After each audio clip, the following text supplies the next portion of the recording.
obviously that is the direction you don't want to go. It also gives you a chance to develop your own opinion of best practices in mobile sites. Certainly if you're going to work with a firm like ours, it is a collaboration, and we want to make sure that we're listening to your feedback as a client. And so if you come with several ideas, we love that, and we want to make sure that the more education you can get on this process, the better the experience is for everybody. And so this would give you an opportunity to be able to do that. So I'm going to show you some sites that I think are some good examples of what's working well on the mobile side. And the first one I have up here is a site called tickets.com. And this is a site that sells concert, sports, theater tickets, and it's a pretty usable site. And you'll notice on the left-hand side of your screen, you have the main tickets.com website. And you'll see that there's navigation on the left-hand side. There's navigation on the right-hand side. There is ads on the far right-hand side. There's lots of images. I think that's Lady Gaga in the center. Could be wrong. Tim McGraw. There's lots of different people that are here. And so if I'm looking to browse around, if I live in a city like Chicago and I want to see the local music scene that's coming to the big venues in my city, I can browse through this website and I can find out who's coming, when they're coming, and I can make plans accordingly and buy tickets and have a really good experience. And tickets.com does a great job. On the right-hand side of the screen, you're going to see that this is their mobile site. And what you'll notice immediately is that there's no images. There's a very, very simple navigation. There's no ads. There's really nothing in there to slow down the experience. And the use case very well might exist, something along the lines of, I am a person coming home from work on the subway in New York City, and I want to buy tickets for tomorrow's Yankee game. So I pull out my tickets, my iPhone, I go to tickets.com, I click on sports tickets, navigate to the Yankees, and boom, in 15 or 20 seconds, I've been able to select the tickets that I want, pay for them right off the bat on my iPhone, and then go get my tickets, pick them up at the will call window the next night. So I'm definitely there not to browse. I'm there to transact, and you can see from the examples here that that's exactly what the site is really meant to do. Another good example of a really well-designed mobile site is the Virginia Tech site. This is a higher education site that has some navigation on the left. It's got some sort of central navigation, including sort of a map feature. It's got some information about events and news. It's got some campaign information. So it's a very busy homepage. I'm not going to comment so much on my opinion of the homepage, but you can see that what the folks at Virginia Tech did was they made sure that when they developed their mobile site that they left all that clutter and busyness off. And it's a very, very simple navigation. This site was really built, I believe, for the current student, the existing student, not necessarily for the prospective student. And so, because it's only got one tab for admissions. But basically, this allows the existing student to very quickly navigate into the things that matter, to go to the events, look at news and notices, things along those lines. So this is really, really well done. And you can see down at the bottom there is a URL if you're interested in visiting any of these from your phone. Next example I have is a really great use of HTML5. This is a college in Australia, Curtin University. Again, the URL is down here at the bottom. And I've got three things here. I've got sort of the main website, which again is a pretty good website. It's got a lot of navigation on it. It's got a lot of interesting things. Down at the bottom, though, is the mobile site opened in a regular browser. And one of the things that's interesting and what HTML5 allows you to do is to lay out information across the page that as you reduce this form factor by making it more narrow, stacks information on top of each other.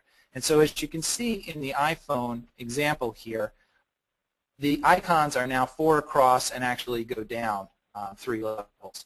If we were to make this thinner by, say, maybe using not an iPhone but using a BlackBerry, you'd see that the information is actually, the icons might only be 3 across and go down a couple additional levels. And so the idea is this fits, because they used HTML5, they're not really designing for any particular mobile browser. Really what they're doing is they're trying to maximize the effectiveness on all mobile browsers.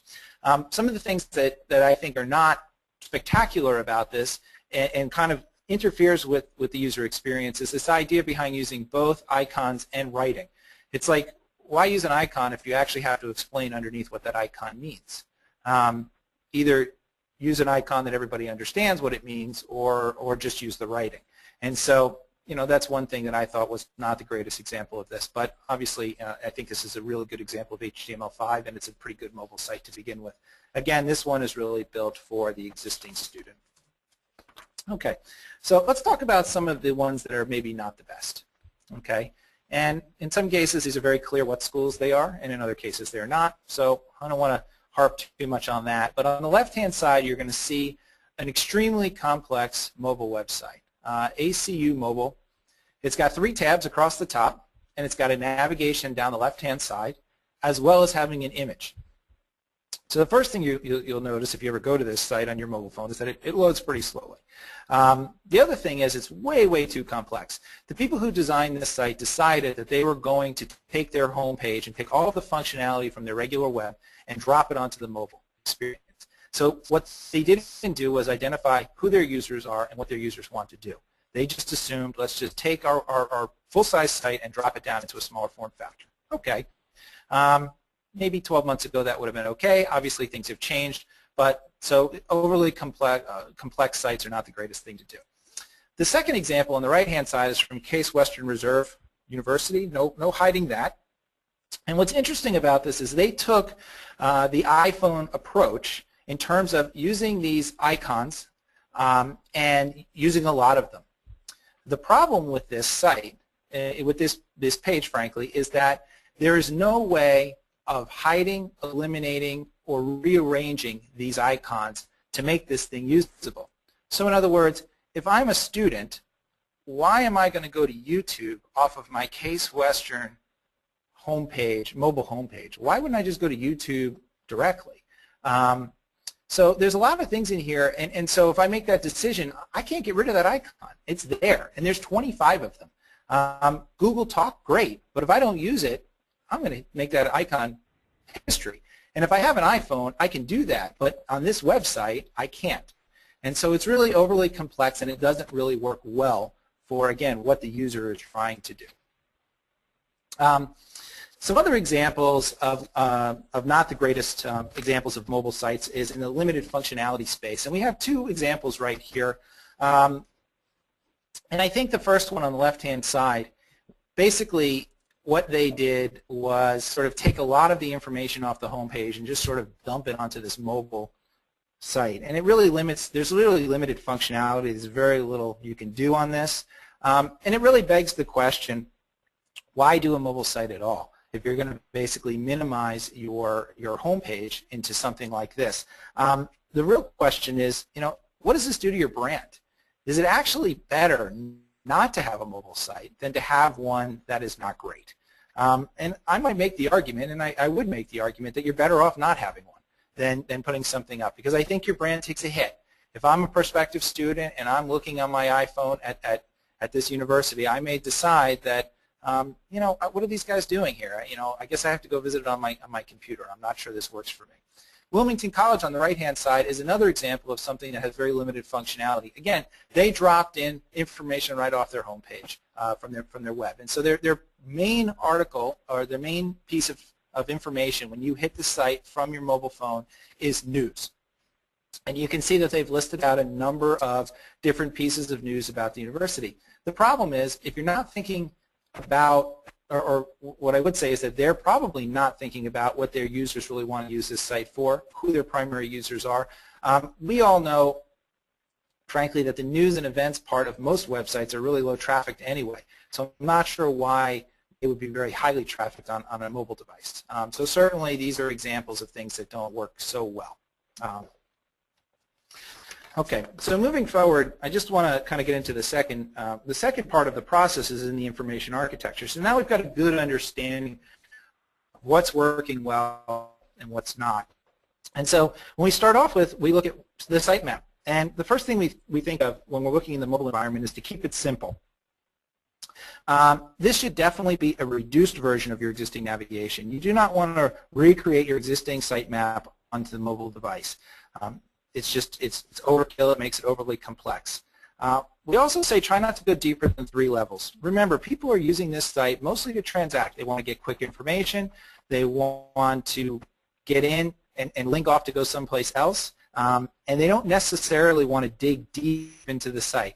Very rarely you're going to find a use case where someone is using this as their primary tool for learning about a college or their primary tool as a student for getting information about what's going on campus.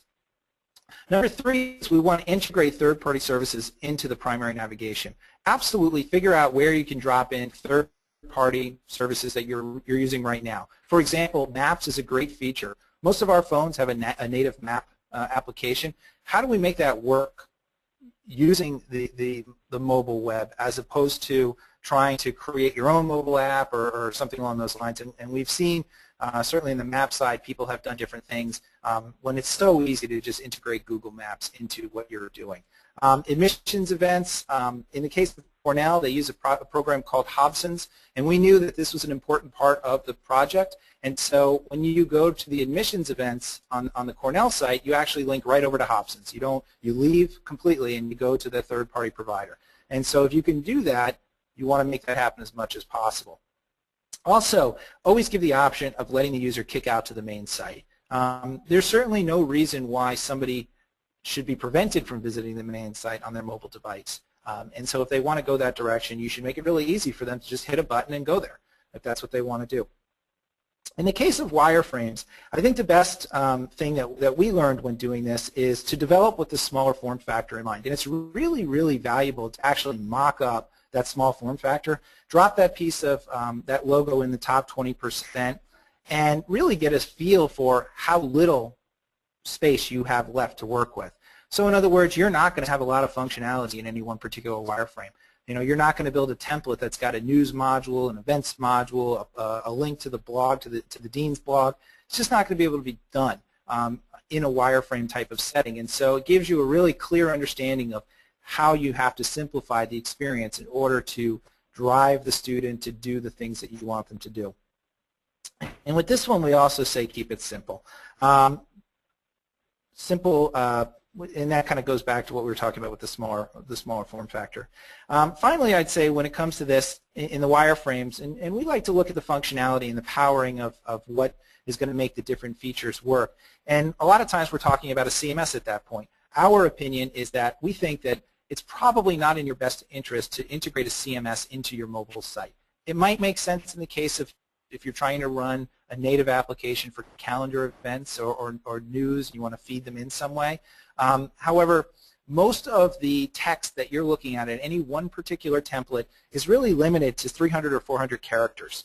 You're looking at 3 or 4 sentences of information max. And so you don't really need a CMS to do that. You can do it statically, and you can really update it fairly often in a fairly quick process using something like a Dreamweaver. Keeping in mind that we want to stretch your budget dollars as far as possible, and there is absolutely an expense of making a CMS power these templates. And so if you can save money by not doing that, we recommend it. Okay. So when we talk about design, I'm going to talk about the Cornell Johnson School site. And I'm just going to point out some interesting things about it. First off, you'll